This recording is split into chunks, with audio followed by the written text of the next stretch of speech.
Kelanchal times, हर खबर पर हमारी नजर। आज हम लोग जहाँ बैठे हैं ये एक ऐसा जगह है जो कि एक ज्ञान का मंदिर है। यहाँ से ही लोग डॉक्टर बनते हैं, आईएएस बनते हैं, आईपीएस बनते हैं, प्रोफेसर बनते हैं या किसी संस्थान, प्राइवेट बड़े संस्थान में नौकरी करते हैं। ये एक ऐसी जगह, ऐसी विद्या का मंदिर है। आज हम लोग गोड्डा जिला अंतर्गत एवं दुमका विश्वविद्यालय अंतर्गत गोड्डा जिला के महागामा प्रखंड में परसा मन्नत कॉलेज है जो कि दुमका यूनिवर्सिटी के अंदर आती है। इसी कॉलेज में है। कॉलेज आने के बाद, कॉलेज का हाव भाव देखने के बाद ये पता लगा कि ये कॉलेज एक ऐसी ज्ञान की मंदिर है जहाँ से जरूर कुछ ना कुछ हीरे निकलते हैं। इन तमाम मुद्दे पर बात करेंगे। इस कॉलेज से आखिर कितने लोग आगे गए, क्या है कॉलेज की परिस्थिति, क्या बदली, पहले क्या था, तमाम मुद्दे पर बात करेंगे इस कॉलेज के प्रिंसिपल तुषार कांत जी से। जब इन्होंने इस कॉलेज का प्रिंसिपल का पदभार ग्रहण किया 2018 में, 18 से पहले कॉलेज क्या था, 18 के बाद कॉलेज क्या, दोनों पर बात करें। सर धन्यवाद समय देने के लिए। धन्यवाद आपका भी, कि कम से कम इस पिछड़े क्षेत्र में और इस पिछड़े कॉलेज में आपका ध्यान पड़ा, इसके लिए हम आपको धन्यवाद देते हैं। सर कैसा अनुभव हो रहा है प्रिंसिपल बनने के बाद इस कॉलेज में? प्रिंसिपल बनने के बाद तो अच्छा लग रहा है, लेकिन यहाँ की परिस्थिति ऐसी थी कि ये पद बड़ा भारी लग रहा था। स्थिति ये बता दें हम कि ये कॉलेज 1968 में शुरू किया गया था। यहाँ के कुछ लोग जो अल्पसंख्यक कम्युनिटी से आते थे, उन लोगों ने इस कॉलेज की स्थापना यहाँ पर की। और कॉलेज की स्थापना का उद्देश्य यही था कि गरीब और पिछड़ा क्षेत्र है ये, और यहाँ की आबादी ज़्यादातर पिछड़े मुसलमानों की है और पिछड़े लोग और दलित लोगों की संख्या यहाँ काफ़ी है।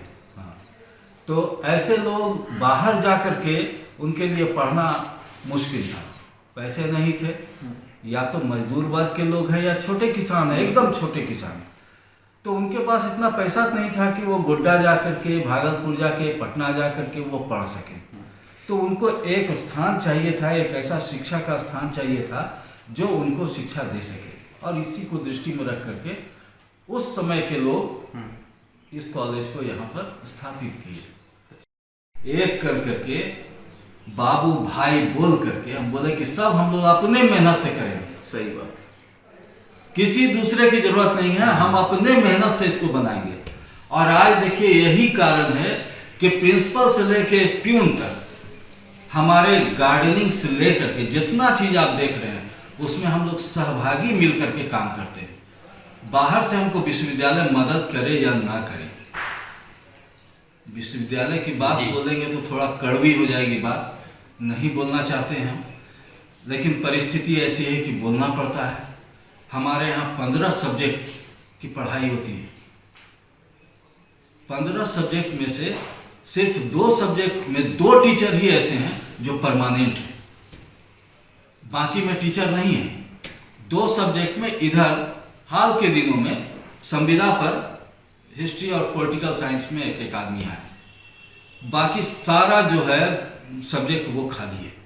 ये एक बहुत दुर्भाग्य की बात है। हाँ, तो जो सब्जेक्ट खाली है, और आपको ये पता होगा कि अभी विश्वविद्यालय में CBCS पाठ्यक्रम चल रहा है, यानी सेमेस्टर सिस्टम। सेमेस्टर सिस्टम में क्या होता है कि हर 6 महीने पर एग्जाम होता है। सेमेस्टर 1 का 6 महीने पर, 2 का 6 महीने पर, इस तरह करके 3 साल का कोर्स होता है BA का, लेकिन 6 सेमेस्टर में बटा हुआ है। पहले हम लोग 3 साल में पढ़ते थे, अब 6 साल, अब 6 सेमेस्टर लगता है, 3 साल ही लगते थे। तो ये जो है वो चल रहा है। सेमेस्टर सिस्टम में सबसे बड़ी चीज है कि आंतरिक मूल्यांकन के लिए 20 नंबर का आपको एग्जाम लेना है कॉलेज के स्तर से, और 80 नंबर का एग्जाम विश्वविद्यालय लेगी। आप सोचिए कि इस कॉलेज में टीचर नहीं है, अगर हमको ज़रूरत हुई कि हम फिलॉसफी में एग्ज़ाम लें तो हम फिलॉसफी के टीचर कहाँ से लाएंगे? सही बात। हमको उर्दू में एग्जाम लेना है तो हम उर्दू के टीचर कहाँ से लाएंगे? हम पर्सियन में एग्जाम लेंगे, उसके टीचर हम कहाँ से लाएंगे? हम इकोनॉमिक्स में एग्जाम लेंगे, उसके टीचर हम कहाँ से लाएंगे? इस तरह करके मैथमेटिक्स में लेंगे तो कहाँ से लाएंगे? सारे सब्जेक्ट हमारे यहाँ, सोशोलॉजी में लेंगे तो कहाँ से लाएंगे? साइकोलॉजी में लेंगे तो हम कहाँ से लाएंगे? होम साइंस में लेंगे तो हम कहाँ से लाएंगे? ये सबसे बड़ी दिक्कत है और इस दिक्कत के प्रति हमने लगभग सब VC का ध्यान आकृष्ट किया। अभी हमारे यहाँ जो नई वाइस चांसलर आई हैं डॉक्टर सोना झरिया मींज, वो भी इस कॉलेज का दौरा की थी। हमने उनसे सारी बातें की, इसी कमरे में सारी बात हुई।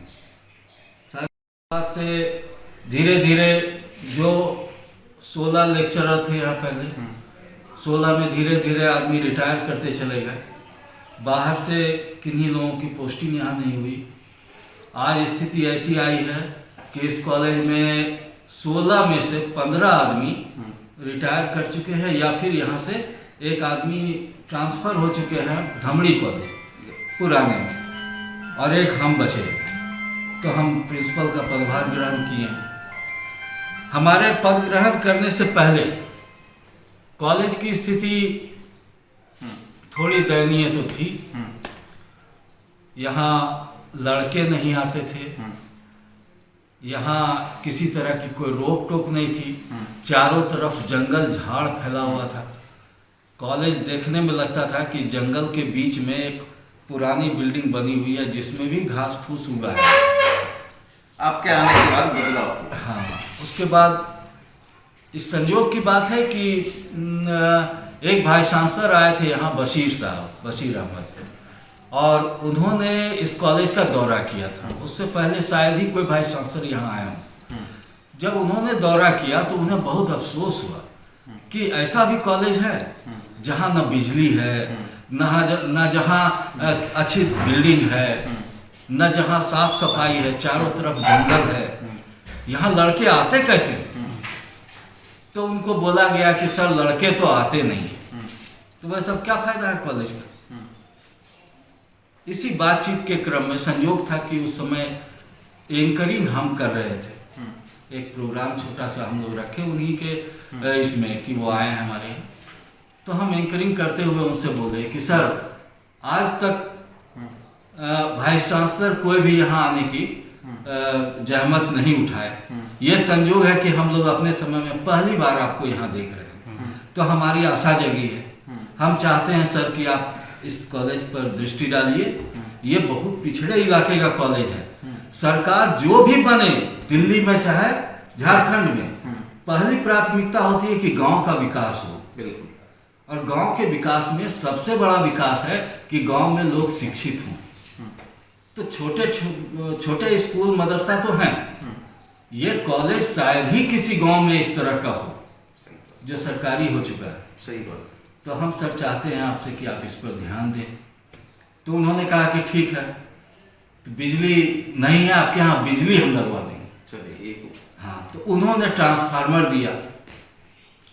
कहा कि जो अभी अपॉइंटमेंट हो रहा है उसमें हम आपके यहाँ टीचर देंगे। चलिए बहुत बढ़िया। हाँ, लेकिन अफसोस कि मैडम बोल करके भी हमारे यहाँ एक भी टीचर नहीं दे पाए।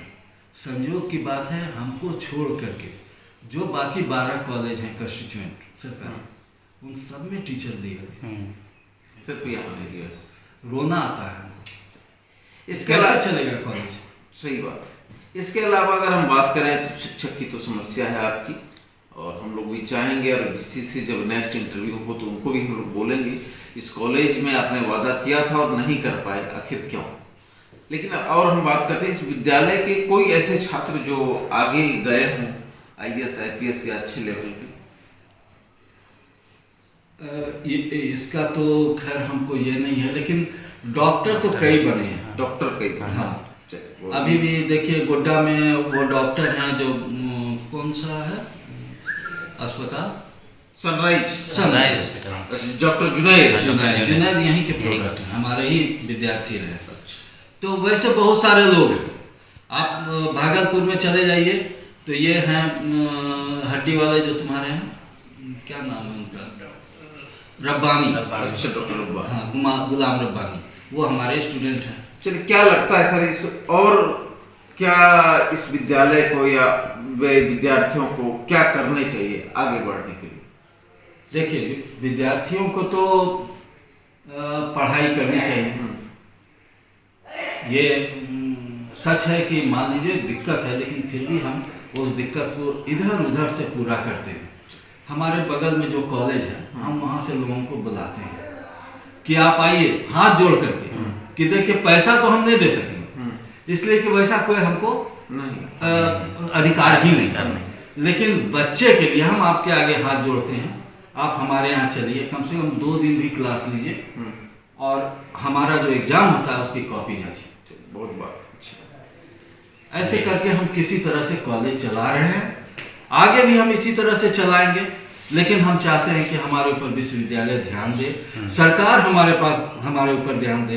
देखिए, सरकार के यहाँ जा करके हम खुद बोल चुके हैं, रांची जा करके हमने डायरेक्टर से, सेक्रेटरी से खुद अपने से कहा कि सर वहाँ टीचर नहीं रहेंगे तो कॉलेज कैसे चलेगा।